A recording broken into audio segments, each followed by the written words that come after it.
Hello everybody, so I have actually already started filming this video, but I've decided to put a pin in that.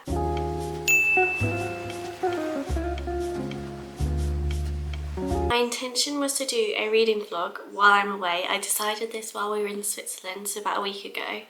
And at that point I'd just finished Crescent City 1 and I was starting Crescent City Book 2. Anyone who has read Crescent City, they are big books and I'm just not getting the reading time that I thought I would while we were away. I thought I'd get loads of time like while we were on excursions, but like when we're on the excursions I'm trying to take the views in and really be in the moment and present. It's taking me so long to get through the Crescent City books, which are incredible by the way. I'm about 30% through book 2 and they are amazing. Like book 1, I actually said to my sister, reminded me why I started reading. It's that good. So on that note, I am going to, I think, put a pin in the second book just so that I can really put the time into the book that it deserves. We need to decide what book I'm gonna move on to. I am in Naples currently, so I'm feeling the summary reads. I'm doing Naples, Rome, Dubrovnik and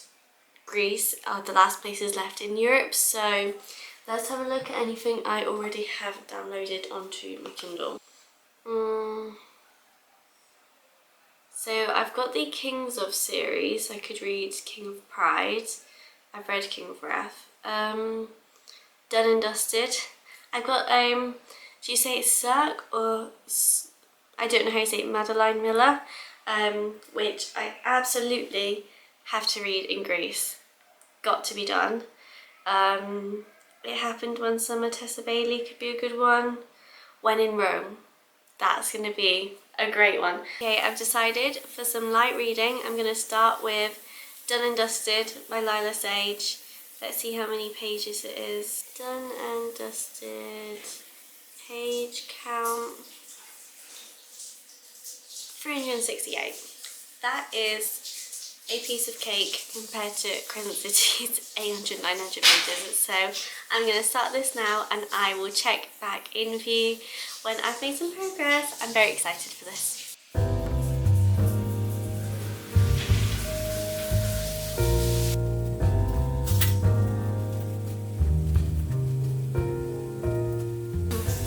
I just finished it, guys. I just finished Done and Dusted, which I'm so glad about because we are about 1 hour into arriving in Rome, so it's all worked out perfectly. It's exactly what I wanted to happen. I do find that reading my first romance book after reading a fantasy book, I always do find a little bit cringe. I love romance books, that's not saying I don't love them, but I just finished Crescent City book 1, so to then jump into Done and Dusted, I'm like, it's just, it doesn't hit quite the same. There were points where I found it a bit cringy, but it was a nice, easy romance read. I did enjoy it in the end. At the start I struggled with.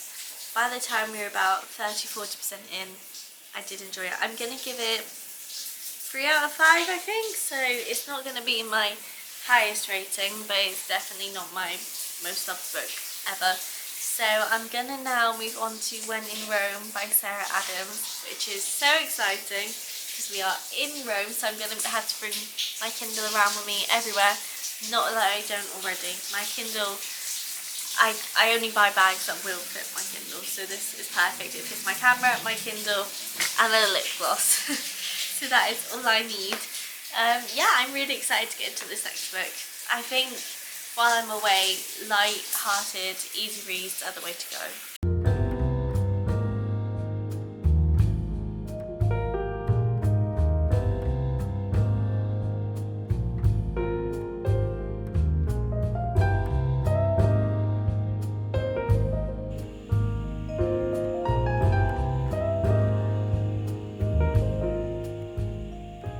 I'm about 10% into When in Rome currently, and it's already crystal clear from chapter 3 who the love interests are going to be. And do you know what? I love that. I love when it's easy reading. You can just be a passenger reader. You don't have to try and guess what's happening. It's going to just be a nice, easy book. I didn't expect her to be a celebrity. I don't know why, I've not actually looked into the plot at all. I've seen the cover, and the cover's super cute. But yeah, not the vibe that I thought I'd be going into, but I am here for it. And it's only a short book. It says I've got 3 and a bit hours left to go, so I will, of course, let you know my thoughts as we go.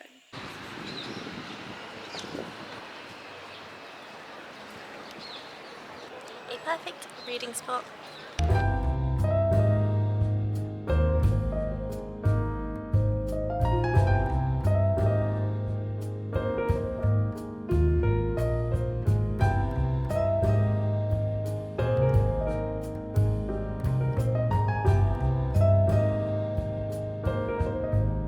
Hello everyone, I am now in Naxos, which is super exciting, but we've got a lot of reading updates to catch up on because I've been a bad vlogger and not updated you. So, When in Rome is done. I finished it the day after we left Rome, so I'm not too mad about that.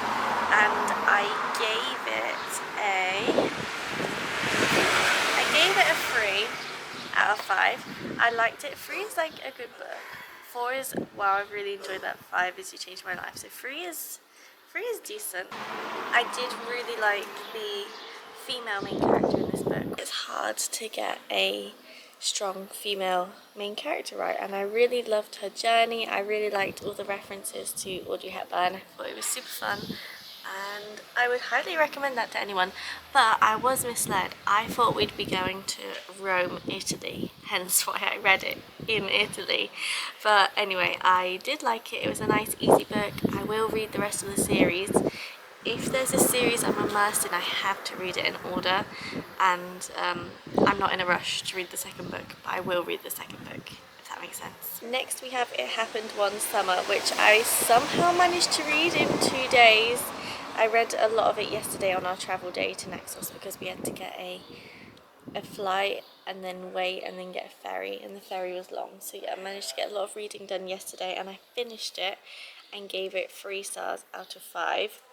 So I really like this book from the get-go. If you have watched my other reading videos, you'll see I read Tessa Bailey in December, and I didn't love it, but I said I really want to read another Tessa Bailey book because I've heard she's amazing, and I did really like this book. The ending is what's stuck in my head because obviously that's what I've just finished, but the male main character, is this a spoiler? Okay, skip maybe like 30 seconds if you don't want a spoiler.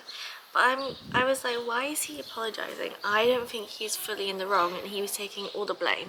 But she left, you know? Anyway, the ending kind of ruined it for me because I thought, this is just not realistic, then why is he apologising for this?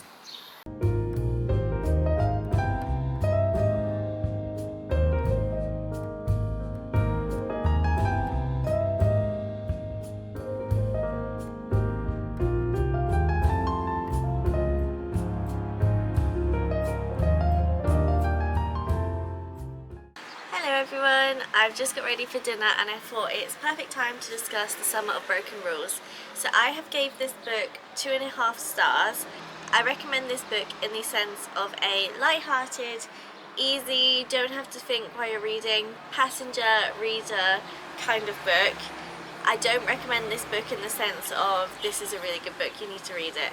But it's nice and easy. I just found the book quite juvenile, to be honest, which was always expected. It's about an 18-year-old girl. I just don't relate to YA books in the same sense anymore. I'm going to be 25 next week. I'm just that little bit older now where it doesn't hit home. But it was a nice, easy, summery read. It just really makes me want to go to a beach house and have all my family there and them all playing games, but the actual characters I just didn't love. I did really like the hints to her sister though. I thought that was handled very well. So now that we've finished the reading vlog, I thought we could jump into my top summer book recommendations. So these are going to be your nice, easy, sunbed, light-hearted reads. They're not hard-hitting, they are just good vibes. These are in no order, but I have 7 books. I actually made a TikTok. If you want to follow me on TikTok, my name is just Chloe's Bixley, same as my YouTube channel, and I've been posting quite a lot of book content on there recently. So first up we have Seven Summers by Paige Toon, and this might be my favourite on my list of recommendations. I have 7 for you.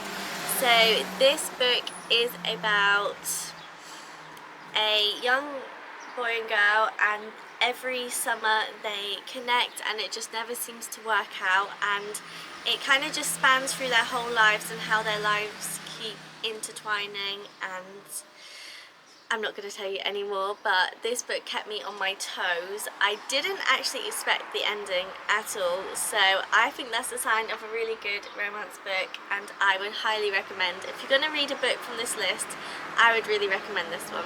Next up we have Flawless by Elsie.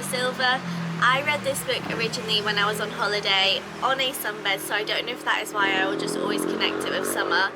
If you are watching this video, you probably have read Flawless by Elsie, because I feel like all of my book viewers will have had the same taste as me.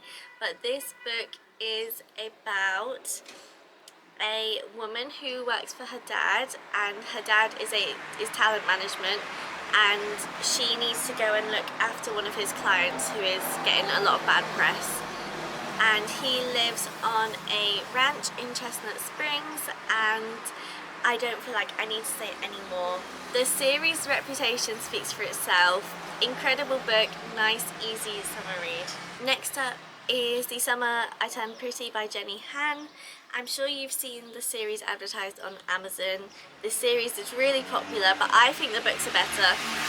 I've only watched season 1 on Amazon. I think the books are better, but I think that about 90% of books that are turned into film and TV. This follows Belly, who goes to the same place every summer where she meets up with her mum's best friend and her two sons. It just follows their summer adventures in the beach house, and it is so dreamy. I love it. It's just a nice, easy YA read. Next up is Love Me Do by Lindsay Kelk. So this is about a sister who goes to visit her sister who's living in LA, I believe it is, and she's completely sworn off love, and her sister is trying to give her the summer of dreams, and then she meets Ren. Sorry if I keep looking down, I've got my list in front of me, but it's a really nice book. If you like Emily Henry, I feel like you would love this book. I actually think this is better than any Emily Henry book that I have read. Don't hate me for that. Next up is It Happened One Summer by Tessa Bailey, which you will have just seen my thoughts of this, but it's such a nice, easy read. I don't know if I've actually explained the plot. So this is about a famous party girl, and she gets in a lot of trouble, so her stepdad sends her away to the town where her actual dad lived and grew up, and she has to stand on her own legs for a few months, and her and her sister move there, and there she meets a fisherman, and it is just a perfect summer romance. I don't need to say any more on this. I think it was really nice. Then this is the book I've not read for a few years, but Malibu Rising by Jenkins. I'm going to pop the plot on the screen because it is not completely fresh in my head. All that I know is that this book embodied summer for me. It is about a family who are famous, I believe, but again, I will pop the plot on the screen because I don't want to do it an injustice. The last book that I'd recommend is The Summer of Broken Rules, the book that I just finished. Again, it is not my favourite book, but it is a lovely summer read. But please let me know some of your summer book recommendations, because I have a long summer ahead and I've got lots of reading time, so I would really appreciate if you let me know your favourite book. And thank you so much for watching. I really do appreciate it. I've had lots of new viewers recently, which has made me so happy. But yeah, thank you so much for watching, and hopefully I'll see you next time. Bye!